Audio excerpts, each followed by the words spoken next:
Mr. President, So in the this is a same manner, debate. Mr. President, I Where is- admit where is the point my of order? motion, may I finish? Where is the point My of order, motion Mr. for Where is the point of our order? Session is suspended.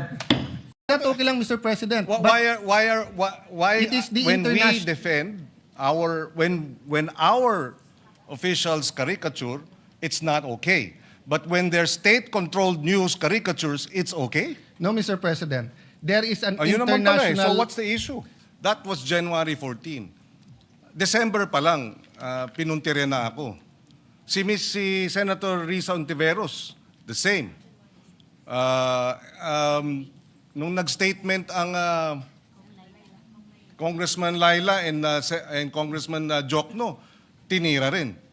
So, itong propensity to focus on Tariela because nagre-reklamo on China, it does not present the entire picture, Mr. President. Mr. This President- resolution would not have happened if it was just Mr. Tariela, Commodore Tariela they were complaining about. No, Mr. But precisely, it is a systematic propaganda campaign to discredit our public officials, to discredit our armed forces, Mr. President. Ganyan ang style. And the statement of the DND, if you look at it, if you read through it, they were saying, and they condemned the lies. Mr. President, they described it as lies ang nilalabas ng China. And then dito tayo, nagre-reklamo sila dahil dito sa caricature. Eh sana naman medyo patas tayo dahil dito naman tayo sa atin, Mr. President. Suportahan naman natin yung ating Coast Guard. Sila ang tumataya dyan eh. At suportahan natin ang DND at ang ating men in uniform. Yun ang ating Mr. President. kagustuhan para maipasa itong resolusyon na ito that we stand behind our men in uniform. We oppose and we condemn the lies, the disinformation, and the maligning being undertaken by China against the senators, against congressmen, against our men in uniform. Mr. President, ganun lang kasimple ito. Hindi na dapat pinahaba pa at pinatatagal pa to, Mr. President. So kung ang official ng presidente is to have certain decorum sa presidente ng China, pwede yung isang general hindi sumunod. Ang sa kanya, bastusin natin yung Pangulo Mr. ng President, isang bansa. that is his interpretation? No. Bastos yun. No, that is your interpretation. No. So if I ask them well, now... Mr. President, we beg to disagree. Can you show the slide Mr. ulit? President, we beg Mr. to disagree. President, The Department of National Mr. President, Defense tignan nyo naman po.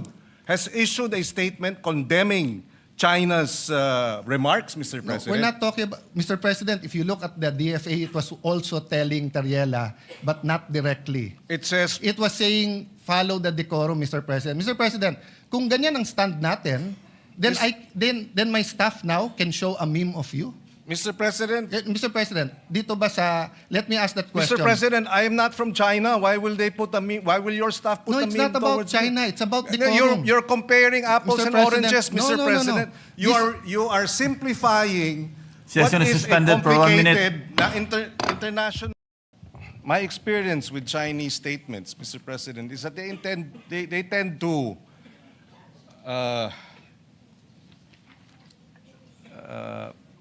they tend to be inaccurate or they tend to make wrong, false accusations. Mr. President, I was chairperson of the Council of Asian Liberals and Democrats. Our organization was blacklisted by China. And the accusation was that the Council of Asian Liberals and Democrats, of which I was chairperson, was supporting Taiwanese independence, which was a lie, Mr. President. So I've had experience with Chinese public statements that are false because it serves their interests to promote their one China policy. We respect their one China policy. When I expressed concern about the live military exercise, I did not speak about Taiwan's independence, or I did not speak about, at least from my point of view, it had nothing to do with the one China policy. We were just expressing concern that the live military exercises are creating tension and escalating tension in our region. There was no mention of one China policy. And then they come in and then remind me. No, Mr. President. So I That is a standard reminder because they consider Taiwan and the waters in between to be part of China. So, put it another way, Mr. President. Sa kainitan ng secession movement ng Mindanao, kung may statement ang isang opisyal ng China dahil nagpadala tayo ng military sa Marawi, hindi ba ang diplomats natin sa Beijing sasabihin din sa kanila, huwag kayong makialam. Kasi one Philippines to eh. Ang Mindanao ay hindi independent. Mr. President, I beg to disagree with the comparison. I think, again, ano yan, Atis at Santol, Mr. President. Iba yung sitwasyon dun sa Mindanao, iba naman ang sitwasyon dito sa Taiwan Straits, Mr. President. Mr. President, that's a very, For example, we have about 200,000 overseas Filipinos in Taiwan. And so these live military exercises are a concern because an accident could lead towards, a shooting war, which we would, for the sake of our Filipinos overseas, we would like to ensure that nothing like that happens. No, I agree with you, Mr. President. And I agree with your statement, and I agree na sana hindi invade yung Taiwan. What I'm saying is it's the duty of their diplomats na sumagot. So if there were 200,000 Chinese in Mindanao, and we had live exercises, i-invade yung Marawi, yung ating diplomat ay aangal pa rin sa Beijing because it's their duty. Diba? But to move on from that, Mr. President, okay. Going back to Commodore Tariela, sa resolution nyo po kasi nakalagay dito in their performance of the official duties. So, tinanong ng ambassador ng China sa DFA, official ba yan? Which is tama and normal. So if in Beijing, yung isang general doon ay maglabas ng caricature ni BBM, ipare-recall natin yung ambassador natin doon pag hindi siya nagtanong, nag-protest na bakit, at pag hindi sinabing official ba yon. Kasi yung Pangulo natin takes effort and time for good relations despite the dispute. Tapos yung general, naka-uniforme pa siya, on official time, will show this caricature. So my point, Mr. President, is naghahalo-halo kasi itong resolution na to kung ano tama at mali. Let's assume, I will not grant because hindi ko alam yung statements niyo, Mr. President. I have to admit that. Okay? Pero naghahalo din yung statement si Tariela. We cannot pass this resolution saying that Commodore Tariela is correct because he's wrong. If he just simply stated, I love the Philippines, I will fight for our territory, I'll fight for our sovereignty rights, I will do my duty, but sorry, dahil uminit ulo ko, nilabas ko to, pero hindi official yan. Tapos tayo. We beg to disagree, Mr. President, that Mr. Commodore Tariela is mistaken. So- We would not have put this resolution and authored it if we felt Mr. So Tariela. that's what I want to elicit. So the authors of this resolution is saying, pwede. So kung ang official ng presidente is to have certain decorum sa presidente ng China, pwede yung isang general hindi sumunod. Ang sa kanya, bastusin natin yung Pangulo Mr. ng President, isang bansa. that is his interpretation? No. Bastos yun. No, that is your interpretation. No. So if I ask them well, now... Mr. President, we beg to disagree. Can you show the slide Mr. ulit? President, we beg Mr. to disagree. President, The Department of National Mr. President, Defense tignan niyo naman po. has issued a statement condemning China's remarks, Mr. No, President. we're not talking about... Mr. President, if you look at the DFA, it was also telling Tariela, but not directly. It says, It was saying, follow the decorum, Mr. President. Mr. President, kung ganyan ang stand natin, then my staff now can show a meme of you. Mr. President, Mr. President, dito ba sa... Let me ask that question. Mr. President, I am not from China. Why will they put a meme? Why will your staff put No, a it's meme not about towards China. me? It's about No, decorum. You're comparing apples Mr. and President, oranges, no, Mr. no. President. You are simplifying Siya what is a suspended for 1 minute. complicated na international. No, Mr. President, I have made my point. Just for the record also, the resolution does not make mention of the caricature. So I'm not sure where Yes. where the point of the caricature is being Mr. President. pointed out. I will go there after this point, Mr. President. No. Sir President, Rule 93, acts and language which offend a senator or any public institution shall be deemed parliamentary. From kindergarten, Mr. President, we are taught certain rules. How to address the teacher, how to respect your neighbor, paano i-address yung matatanda, di ba? Ganon din po sa international affairs. You do not mess with their flag and you do not mess with their symbol of authority, their king, sultan, prime minister, or president. That's why in this slide, Mr. President, it is very clear, yung official natin is, despite any dispute, si President Zelensky at President Putin, if you put them on the same room, magkakamayan yan. So that's why the question kay Commodore Tariela is, officially sanctioned ba yan? Which tama na tanungin ng Chinese ambassador, bakit? If a general in China makes a caricature of President Bongbong, dapat i-protest ng ating ambassador. At dapat tanungin, official ba yan?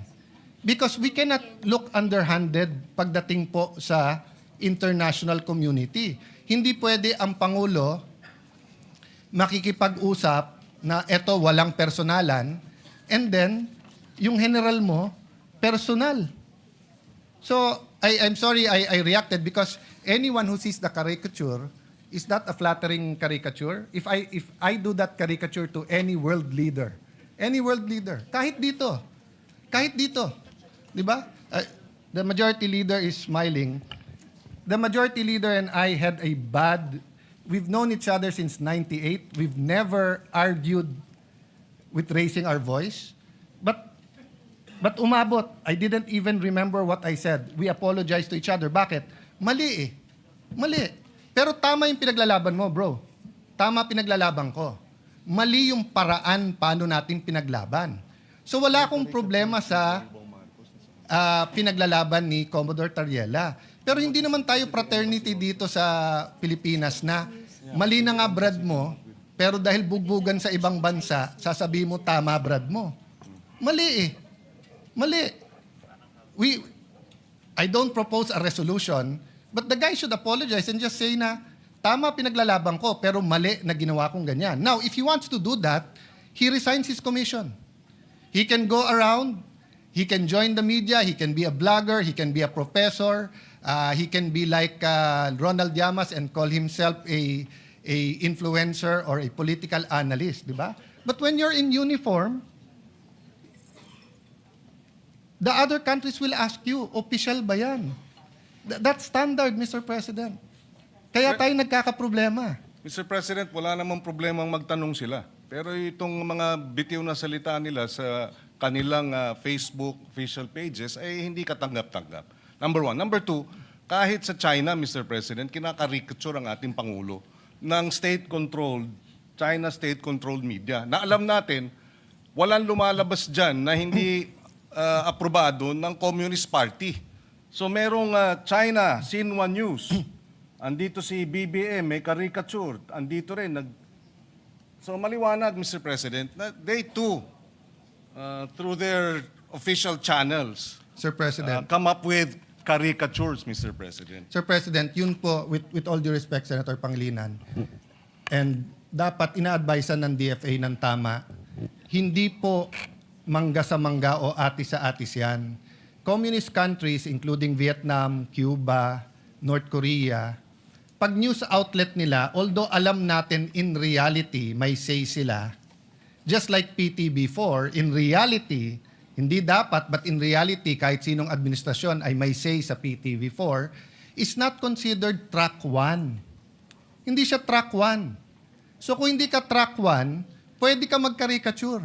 Media yun eh. Kahit na alam ng Communist Party. So if our diplomat ask, is that official? Sasagutin ka, that's our news. Hindi kami. Which is Mr. President, and therefore okay lang. No, it's not okay lang. Well, It's not okay lang, Mr. President. Why It is the when we international- defend when our officials caricature, it's not okay. But when their state-controlled news caricatures, it's okay? No, Mr. President. There is an Ayun naman pala eh. international... So what's the issue? No, Mr. President, there's an international order in foreign relations. And when these countries that control state media do it, it is accepted that it is not track one. But when democratic countries have generals who do that, it destroys the order.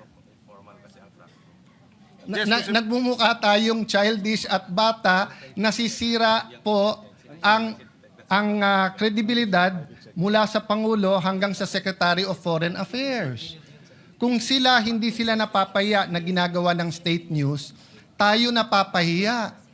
Kasi walang maniniwala na gagawin ng general yan at hindi siya ipagsosorry, tapos sasabihin hindi siya opisyal. Well, again, Mr. President, if taken in isolation, and that's the difficulty here, the good senator is taking it in isolation. That was January 14. December pa lang, pinuntirya na ako. Si Senator Risa Ontiveros, the same. Nung nag-statement ang Congressman Laila and Congressman Jokno, tinira rin. So, itong propensity to focus on Tariela because nagre-reklamo on China, it does not present the entire picture, Mr. President. Mr. President. This resolution would not have happened if it was just Mr. Tariela, Commodore Tariela they were complaining about. No, Mr. But precisely, it is a systematic propaganda campaign to discredit our public officials, to discredit our armed forces, Mr. President. Ganyan ang style. And the statement of the DND, if you look at it, if you read through it, they were saying, and they condemned the lies. Mr. President, they described it as lies ang nilalabas ng China. And then dito tayo, nagre-reklamo sila dahil dito sa caricature. Sana naman medyo patas tayo dahil dito naman tayo sa atin, Mr. President. Suportahan naman natin yung ating Coast Guard. Sila ang tumataya dyan eh. At suportahan natin ang DND at ang ating men in uniform. Yun ang ating Mr. President. kagustuhan para maipasa itong resolusyon na ito that we stand behind our men in uniform. We oppose and we condemn the lies, the disinformation, and the maligning being undertaken by China against the senators, against congressmen, against our men in uniform. Mr. President, ganun lang kasimple ito. Hindi na dapat pinahaba pa at pinatatagal pa to, Mr. President. Mr. President, that's his opinion that hindi to pwedeng pahabain. This affects OFWs. This affects our ailing economy. This affects our being a Christian nation. This affects moral ascendancy. Hindi mo pwedeng sabihin dahil mali kayo, mali na rin gagawin ko. Dahil ang Coast Guard tama, yung isang general na ng bastos, okay. So I take offense sa sabihin, dito naman kayo sa amin. Protektahan nyo naman Coast Guard. Kailan namin hindi protektahan ng Coast Guard, Mr. President? We are for the Coast Guard, Mr. President. But if one of their generals went over the line and did something that is wrong, childish, undiplomatic, reckless, unprofessional, it's also our duty. Did we file a resolution here to ask someone to correct him? Hindi po. Kasi hindi na namin kailangan ng rest back ng Senado. Pag kami nakakapag-debate sa Russian ambassador, American ambassador, hindi namin kailangan rest back ng Senate. Especially kung tama kami. But what we're asking sa resolution to is rest back ng buong Senado. Which I'll go to the other point because hindi tayo magkasundo dyan. So tingin nyo tama, bahala kayo. Because may mga anak kayo, may mga apo, tayong lahat. Dadating tayo dyan. Pwede mo ba sabihin sa anak mo, anak, pag mali sila, gumawa ka na rin ng mali. Anak, okay lang mang bastos kasi mas bastos sila eh. Anak, okay lang magbully kasi mas bully sila. Ako, hindi ko sasabihin yon. Ako, sasabihin ko, At hindi yun ang sinasabi. hindi, yun ang sinasabi mo, Mr. President, and I'm No, not yet Mr. finished. President. Of Kasi course you said, tama We si beg to Tariela. disagree, Mr. Mr. President, I'm not yet finished, no? Well, we beg to So, disagree. Mr. President, this is the question. The resolution question statement. Sabi dito, whereas, in response to the public statements of the Embassy of the People's Republic of China, etc., etc., walang naka-attach ko anong statements nila. So, paano tayo magdidebate dito? That's why mahaba to eh. Mga pang 3 araw to, iniisa-isa ko yung statements. Pinapakuha ko sa staff. Nagsumulala ako kay Tariela because tinitingnan ko statements ni Senator Risa. I think that's within her rights. She's been consistent with some of her, I may agree or disagree, but yun ang statement niya. I've been looking at the statement of the gentleman from Pampanga. You're a senator, you're a patriot. But yung kay Tariela, nakita ko kaagad eh. Tama yung iba niyang mga statements, pero mali yung ginawa niya na ganyan ang gagawin mo. Kasi pag ginawa kay President Bongbong yon, regardless kung opposition ako o administrasyon, pagtatanggol ko siya. Dahil mali eh. Ang mali is mali. Hindi pwedeng mali sila, mali na rin tayo. Tama sila, tama tayo. May tama tayo niyan. So Mr. President, this is the question. How will we discuss and vote on this? Kung wala naman dito yung statements na kine-question natin. So will the gentleman attach these questions and furnish the members of this chamber? I don't think we ever passed a resolution. This is just 30 seconds, tapos na ako. On this point, we've never passed a resolution condemning anything without specifying what we're condemning. So, pwede bang sabihin, hindi ko gusto yung sinabi ni Senator Marcoleta sa CA. Hindi po. I saw the statement of Senator Lacson. I saw the other statements. Specify nila kung ano sinabi niya. Nakita ko statement ni Senator Marcoleta. Clarify niya. At least malinaw. Eto parang carte blanche na lang. Lahat ng sabihin ng Chinese ambassador, mali. Paano kung sinabi niya, good morning? Paano kung sinabi niya, ni hao, good morning? Kinokondem natin yon? Bawal na mag-good morning sa Pilipinas?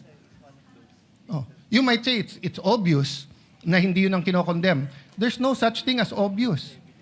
The records of the Senate will bear this resolution and the discussions in this August hall. But anyone can add and subtract if it's general. So which statements are we talking about so that we in the minority, in the opposition, can be able to debate? That's why I started out today by simply saying, pagdating sa South China Sea, sa West Philippine Sea, nagkakaisa tayo, magkakasama tayo. Atin ito, ipaglaban natin to. Pero pagdating sa bastusan, out kami dyan. Kasi yung tama is tama, mali is mali.